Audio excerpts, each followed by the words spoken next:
ఇది ఒక సమాధి ఎవరిదో తెలుసుకోవాలనుందా? అయితే ఈ వీడియోని ఫుల్ గా చూసేయండి. అద్భుతమైన లొకేషన్ మీ కళ్ళ ముందుంది. ఇది ఎక్కడో తెలుసుకోవాలనుందా? తప్పకుండా చెప్తా. ఇది ఒక భయంకరమైన రాళ్ల దారి. ఎక్కటము కష్టమే, దిగటం అంతకంటా కష్టం. ఏ మాత్రం జారి పడ్డామో ఇంకా 2 గాజులు అమ్ముకోవడమే. ఈ దారిలో ఎన్నో భయంకరమైన మలుపులు. ఈ ప్రయాణం ఎక్కడికో తెలుసా? ఒక సమాధి చూడటానికి. ఆ సమాధిలో ఉన్నది ఎవరు, ఎందుకు సమాధి అయ్యాడు, అవన్నీ మీకు చెప్పడానికే మీ ముందుకు వస్తున్నాను. హలో ఫ్రెండ్స్, అందరూ ఎలా ఉన్నారు?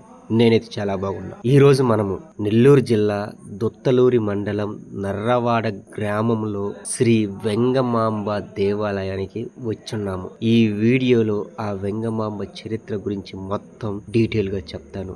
ఎక్కడ మిస్ కాకుండా చూడండి. నర్రవాడ గ్రామానికి దగ్గరగా వడ్డిపాలెంలో పచ్చన వెంగమనాయుడు సాయమ్మ అనే దంపతులు ఉండేవారు. వీళ్ళు వెల్లమ్మ తల్లిని నిత్యం పూజిస్తూ ఉంటారు. వాళ్ళు బిడ్డల కోసం ఎన్నో పుణ్యక్షేత్రాలు, ఎన్నో వ్రతాలు, నోములు, పూజలు చేశారు. వాళ్ళ పూజలకు ప్రతిఫలంగా ఎల్లమ్మ తల్లి వెంగమాంబగా జన్మించింది. ఎన్నో శక్తులతో వెంగమాంబ తల్లి పుట్టుకను చూసి వాళ్ళ తల్లిదండ్రులు చాలా సంబరపడ్డారు. చిన్న వయసులోనే మంచి మంచి మాటలు, ఎన్నో బోధనలు ఆ ఊరి ప్రజలకు చెప్తూ ఉండేది. ఆ గ్రామ ప్రజలకి సహాయం చేస్తూ ఆ గ్రామానికి సేవ చేసుకుంటూ ఉండేది. వెంగమాంబ తల్లి ఒక వయసుకు రాగానే అదే ఊరిలో అంకమ్మ నాయుడు రెండో కుమారుడైన గురవయ్యకిచ్చి పెళ్లి చేశారు. ఇంతలో ఒకరోజు అనుకోకుండా ఆ గ్రామ ప్రజల్ని చంపటానికి కొంతమంది గజ దొంగలు యుద్ధానికి బయలుదేరారు. అయితే మన వెంగమ్మ తల్లి దివ్య సృష్టితో ఆ గజ దొంగల్ని ముందే పసిగట్టింది.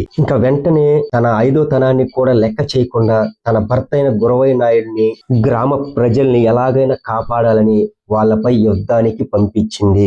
గురవయ్య ఇంకేమాత్రం లేట్ చేయకుండా యుద్ధానికి వెళ్ళాడు. అదిగో అక్కడ చూడండి, ఆ కొండ మీదే యుద్ధం జరిగింది. ఓకే, ఆ యుద్ధం జరిగిన ప్లేస్ కి ఒకసారి మనం వెళ్ళి చూద్దాము అక్కడ ఏముందో. స్టార్టింగ్ లోనే రోడ్డు బాగలేదు ఫ్రెండ్స్, ఇంకా పొయ్యకుంది ఎలా ఉంటుందో నాకే అర్థం కావటం లేదు. ఏది ఏమైనా నేను పైకి వెళ్లాల్సిందే. యుద్ధం జరిగిన చోటు మీకు చూపియాలి. అక్కడేదో ఒక గుడి కట్టినట్టుగా కనిపిస్తుంది. ఇప్పుడే కొండ కింద నుంచి స్టార్ట్ అయ్యాం ఫ్రెండ్స్. రాళ్ళు మార్గంలో వెళ్తున్నాము. రోడ్ అయితే అస్సలు బాగలేదు. ఒకవేళ మీరు ఎప్పుడైనా రావాలి అనుకుంటే పక్కనే మెట్ల దారి ఉంది, ఆ మెట్ల మార్గంలో వెళ్ళండి. బైకుల మీద మాత్రం అసలు రావద్దు, ఎందుకంటే జారి పడితే ప్రాణాలే కోల్పోతాయి. ఎందుకన్నా మంచిది మీరు నడిచే రండి. రోడ్డు మార్గం ఎంత కష్టంగా ఉన్నా లొకేషన్ మాత్రం అద్దిరిపోయింది. మీరు ఫొటోస్, వీడియోస్ తీసుకోవాలన్నా ఇది ఒక అద్భుతమైన ప్లేస్ అని చెప్పొచ్చు. కంపల్సరిగా మీరు కూడా విజిట్ చేయండి, చాలా అద్భుతంగా ఉంటుంది. కాకపోతే ఈ రోడ్డే కొంచెం ఇబ్బందికరంగా ఉంది, అది కూడా చూసుకొని జాగ్రత్తగా వెళ్ళాలి. ఈ రోడ్డు మార్గంలో ఎన్నో మలుపులు, ఎన్నో గుంతలు, ఎన్నో రాళ్ళు ఉన్నాయి. జారి పడ్డారా ఇంకా మరణం తప్పదు.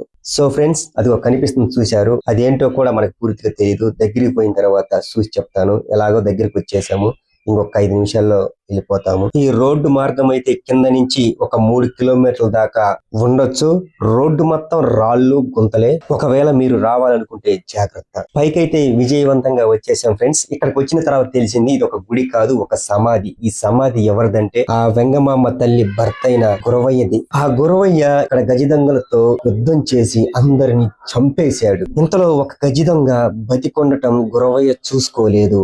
ఆ గజ దొంగ వెనక నుంచి బల్లెం విసిరేశాడు. అది ఆ వెంకయ్య నాయుడు గుండెల్లో పుచ్చుకొని అక్కడికక్కడే కుప్ప కూలిపోయాడు. తన భర్త అయిన గురవయ్య మరణిస్తున్నాడని ఆ వెంగమాంబ దివ్య దృష్టికి తెలిసింది.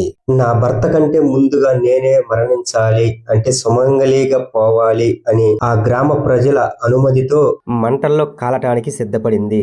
ఇదిగో ఇప్పుడు మీరు చూస్తున్న దీంట్లోనే ఆ వెంగమాంబ అగ్ని ప్రవేశాన్ని చేసింది. లోపలికి వెళ్ళి చూద్దాం అక్కడ ఏముందో. ఎక్కడెక్కడి నుంచో వచ్చి వాళ్ళ కోరికలు ఈ ముడుపు రూపంలో కట్టుకొని వాళ్ళ కోరికలు తీరినాక ఈ అమ్మవారి దగ్గరికి వచ్చి దర్శనం చేసుకొని పోతారు.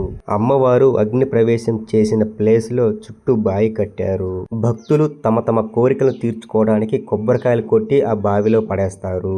అలా పడేసిన కొబ్బరి చెప్పలన్నీ సంవత్సరానికి ఒకసారి అమ్మవారి జాతరలో అగ్నిగుండంగా వెలిగిస్తారు. అలా ఆ వెంగమాంబ మంటలకి ఆహుతైపోయింది. అలా వెంగమాంబ మంటల్లో కాలిపోతుండగా ఆ గ్రామ ప్రజలు బాధపడుతూ ఏడుస్తున్నారు. ఇంతలో ఒక ఆత్మ రూపంలో ఆ ఊరి ప్రజలకు దర్శనమిచ్చి, మీరేం బాధపడకండి, నేను ఇక్కడే దేవతగా వెలుస్తాను అని చెప్పింది. దీనికి గుర్తుగా నా తాలిబొట్టు, పమిట చెంగు, మెట్లు, పసుపు కుంకుమలు చెక్కు చెదరకుండా అలాగే ఉంటాయి అని చెప్పి మాయమైపోయింది. సో ఫ్రెండ్స్, వెంగమాంబ చరిత్ర పూర్తిగా విన్నారు కదా. మీకు ఎలా అనిపించిందో కామెంట్ రూపంలో తెలపండి. Bye bye.